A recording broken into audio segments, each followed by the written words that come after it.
Welcome to Silent Symptoms, a Black mental health podcast. I am your host, Katasso Fridge, a Florida-based therapist.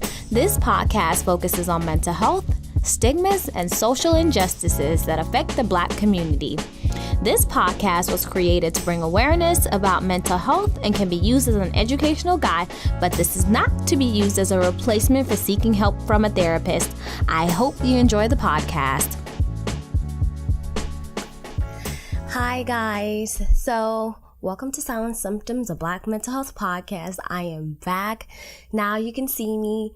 I know for the past couple of weeks I haven't really been on video. I've been really sick with my allergies. Like I stated last week, even now I'm fighting for my life. Like R. Kelly said, fighting for my life. So today I want to talk about something very near and dear to the Black community, what we've been experiencing for the past couple of weeks. Let me say last week. I just wanted to talk about community violence in the Black community. And I wanted to talk about it because of what happened with Nipsey Hussle. And, community violence is basically personal violence that is perpetrated by individuals who are strangers, who aren't intimate to that individual the act is happening to. So with Nipsey Hussle's situation, allegedly the individual that shot and killed him didn't really know him. There are definitely like two different stories. So one says that the man did know him. He hung around him. He was jealous of him, and then he shot him. Another story was that he was one of the local rappers that were trying to get out there. Right before he shot Nipsey Hussle, he shook his hand.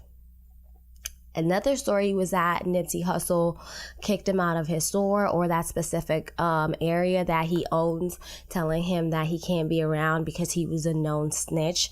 So he didn't want him around there. So he shook his hand, left, came back around, and shot Nipsey 6 times. So this is really, really difficult because, we've all valued Nipsey Hussle. He was just like one of those hidden gems, I would say. Because when you really look at all the things that he has been doing for the Black community, and he was stressing for us to buy Black, basically, own your stuff. Own your rights to your music, own your rights to your art or anything that you're doing creatively.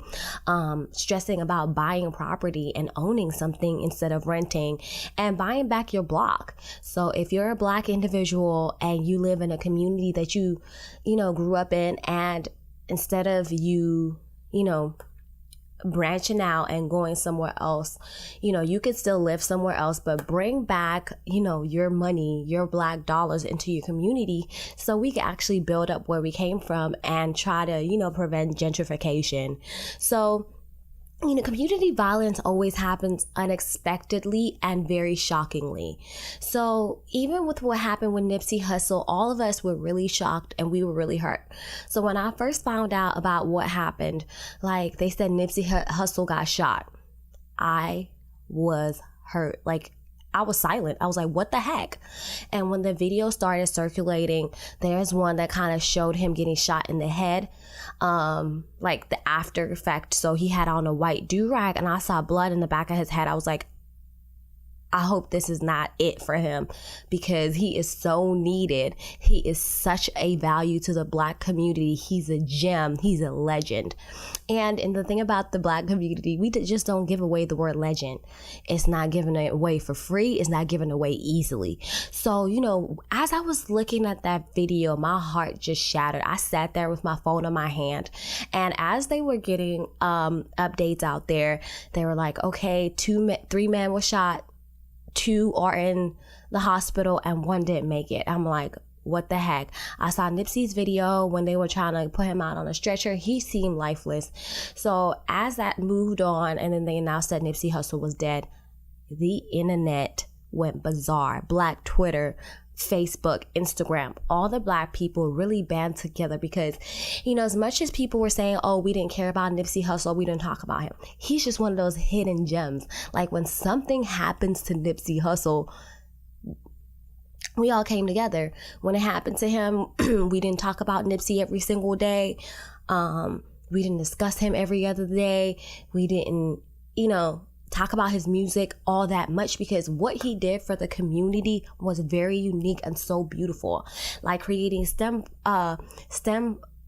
programs for kids in the Black community, co-working spaces for Black people, clothing line, buying back like a shopping complex so that he could own that specific block with his partner.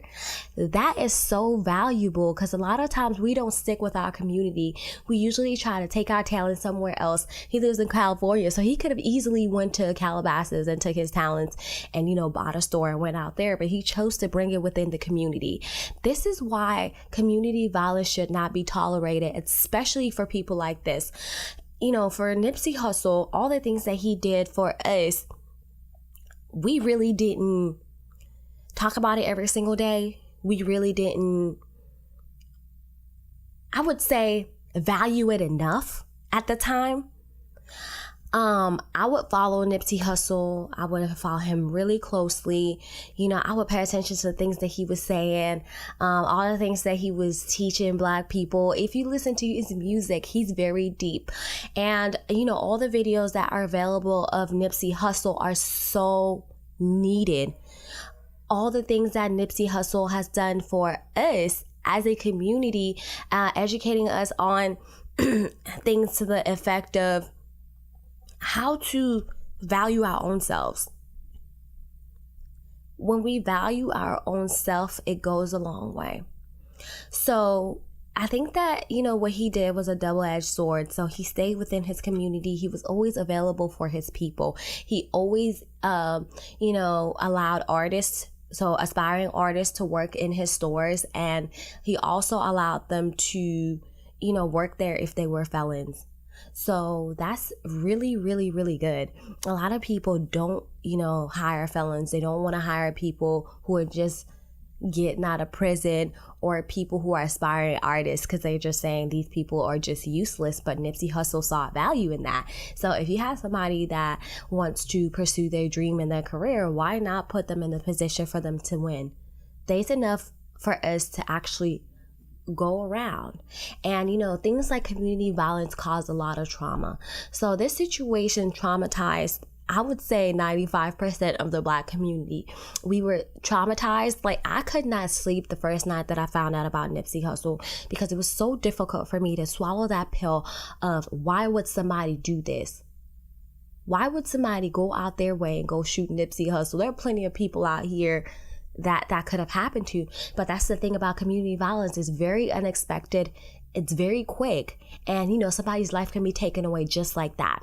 So how does, community violence affect the Black community? Number one, we end up having complex trauma, post-traumatic stress disorder, depression, anxiety. Those are the after effects of having community violence. So now we're constantly worried about if any of our family members or any artists are going to get shot at any given moment, or they're going to get stabbed. That's the thing about community violence. We never know when it's going to happen. And what happens when how it shows up in children is that they go to school, they act out, or they very secluded. They don't speak to a lot of people. They're all to themselves, or they become violent individuals because they don't know how to express themselves properly. So violence would be the next step, because they're dealing with depression, or they have complex trauma that wasn't addressed based on community violence that happened around them. And community violence is so unique, because we could just be walking down the street and somebody can get shot, popped right in front of us, and we don't know what to do. It's unexpected. We never know when it's going to happen, right?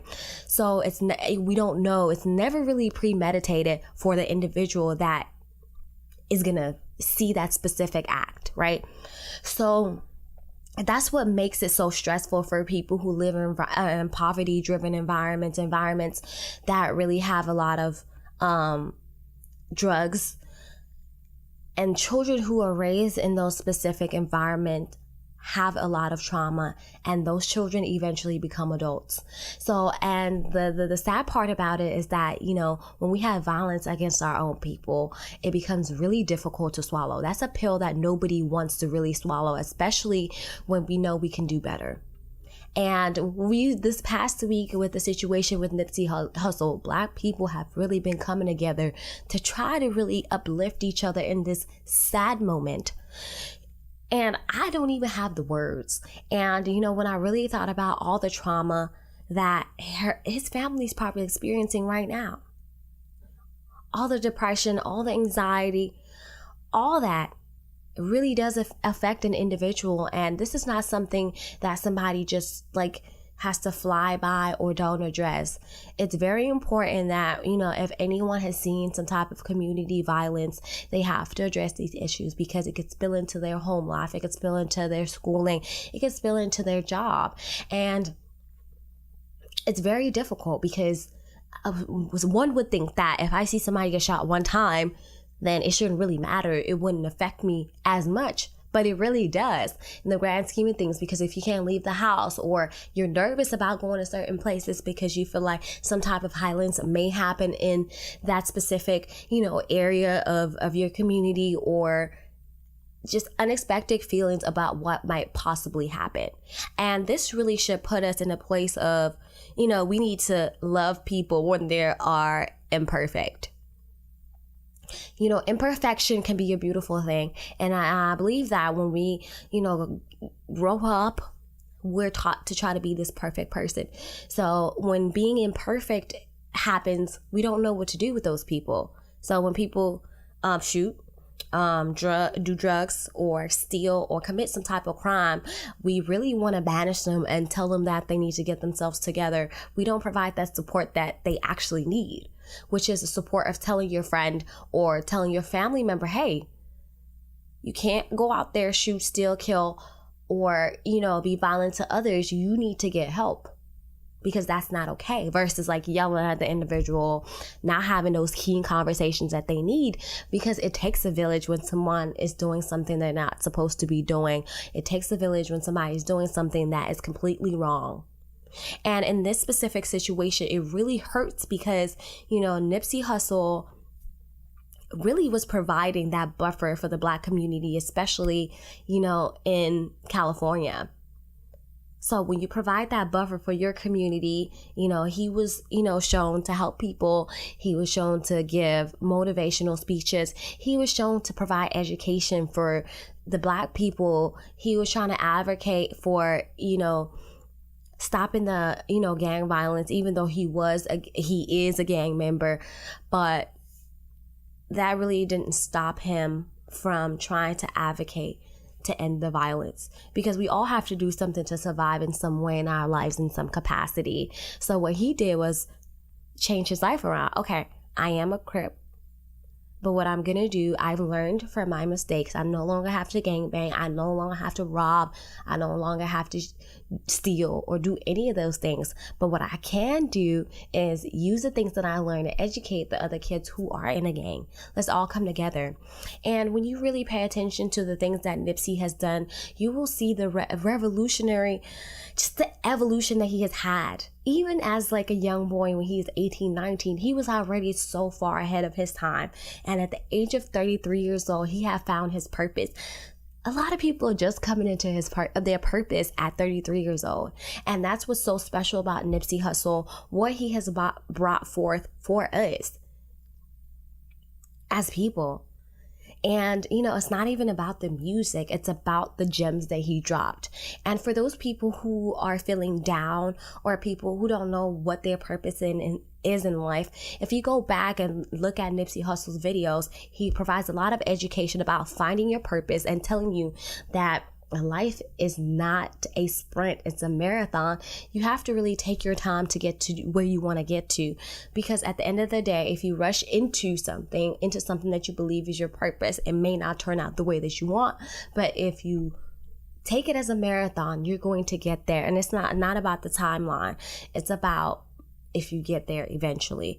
So, for us, as far as, the man that shot Nipsey Hussle, Eric Holder, so let's say allegedly, just for purposes, but let's think about all the things that he could have possibly been going through in that moment. For whatever reason, he chose to really shoot a man 6 times. That shows that there was some type of rage involved, so it wasn't just one shot. So some type of rage involved. People are claiming jealousy, so he may have been jealous. So let's talk about those two things right there. We have to remember there's room for everyone in this world. So if you are a rapper, there's room for you too. Now, we also have to be honest with ourselves. If we're rapping and we're not really the best rapper, that may not be our ministry. So we could find something else in another lane in regards to rapping, doing A&R, being PR, finding artists. You know, we don't really necessarily always have to do something that we always like, because that may not be our ministry or our purpose at that time. So we don't have to be jealous of the next person or where they're gonna be or where they are. It's really, really, really detrimental, and it's really killing us, because at the end of the day, I feel like we've been taught to have that crab mentality, get on top of each other to try to get out to the top. We don't need to do that. There's room for us. There's so much, beauty in working together and providing that elevation for each other. And we cannot keep secrets from each other. If my friend has the key to success for whatever she's trying to do, and I want to do the same exact thing, my friend should be able to share those keys to success so we can all win. Because at the end of the day, there's room. Because she may have that specific lane and she may be meeting the needs of one demographic, but me doing the same exact thing can meet the needs of another demographic. So the importance of trying to be in your purpose and sharing what you know with others is extremely important. That actually lessens the community violence and the jealousy and the rage. I think that we seem to forget that we are able to provide those resources for ourselves, number one, and learn from other people. Because even though, Eric Holder allegedly wanted to be a rapper, maybe it wasn't his time. Nipsey Hussle was in his time, and he didn't get this stuff overnight. He literally just released his album last year. He's been rapping since he was, younger than 18. So a lot of times we so quick to rush. So now we're jealous of our friend. Now we're jealous of the stranger that we don't know, because we're comparing our lives to their lives. That's not how it's supposed to be. We're supposed to all band together and learn from one another so that we could all become successful. And we need to provide that platform for each other. If a friend asks you, hey, I'm wondering where you had to buy those shirts in order for you to start your t-shirt business, why can't we share that information? Is it because we feel like our friends or family members are a threat to us? We shouldn't look at things like that. That's how people have, broken relationships, how people have mistrust, and how people end up being violent to one another because of that jealousy and the rage. Because sometimes on the flip side, we don't want to share information with other people because we want to win by ourselves so we could get to the top. And then we decide to share that information with other people. Why can't we all win together and help each other? And maybe that specific individual may have something that you need. Maybe you know where to get the best shirts, but you're not getting the best print, and they know where to get the best print. So you guys can collaborate on that because you guys are doing the same exact thing, but two different lanes. So there's no need for us to have violence. We are really traumatizing our children. We are traumatizing these children who become adults. And we need to start normalizing the ability to go to therapy. That's where it all starts. And if we hold our friends accountable for being in therapy, hold them accountable for doing the right thing, and if they have some type of jealous rage, let's talk them out of it. Because we don't want our family members to end up in jail because of what? Because of our view of where we should be because another person has already made it. Let's not act like that. Let's reduce the community violence and see that there's another way out. We don't have to do gang-related acts that are going to ruin who we are. We don't need to engage in stealing, cheating, harming other people in order for us to advance. How about we provide gems? How about we become the Nipsey Hussles of the future? So that when something does happen to us, people value us. We have a legacy. We have something left behind in order to show that we left a print in this world. And this does not mean perfection, but this means that we have tried, and we have tried to stay true to who we really are as individuals. So when we move forward in life, Nipsey Hussle described Nipsey Hussle as her sanctuary. Wow. that is extremely deep. So we need to remember, like, let's be somebody's sanctuary. Let's be somebody's peace. Let's be somebody's motivation. Let's be somebody's legend. Because what Nipsey Hussle has done for us, he has forever left a print in our hearts. And, you know, it's been a week since his death, and it's still with me. I have been posting Nipsey Hussle, and I am very hurt by it. But you know what? We're going to continue to celebrate his life and continue his legacy. So whatever lessons that we have learned from Nipsey, let's carry that on in our own lives. And let's be the Nipsey of these worlds and not be the Eric holders and the jealous individual, or just the people who aren't thinking clearly and have not gotten the help that they needed. So thank you so much. And I pray that we continue to stay away from community violence and violence, you know, to other people that, you know, are ahead of us, or jealousy to the people who are ahead of us or may seem like they're ahead. So let's all share our gems and love one another, and let's lift each other up as a Black community, because I know we can do it. We did it in the past week. We have been lifting each other up. We have been showing a brother so much love, and we really do appreciate, like, the togetherness. So we just need to take time to hug the people that we love, show them appreciation, because tomorrow's never promised. So I hope you enjoyed the podcast, and please let me know how you felt about the death of Nipsey Hussle. You can share your comments below, or you can, you know, message me and tell me how you felt. This is Silent Symptoms, a Black mental health podcast. Thank you so much. Thank you for tuning in. Please be sure to like, share, and subscribe to our podcast. You can catch us on Anchor and all your favorite media streams. Follow us on Instagram, Facebook, and YouTube at Silent Symptoms Podcast. Let us know if you have any feedback or topics that you would like to hear.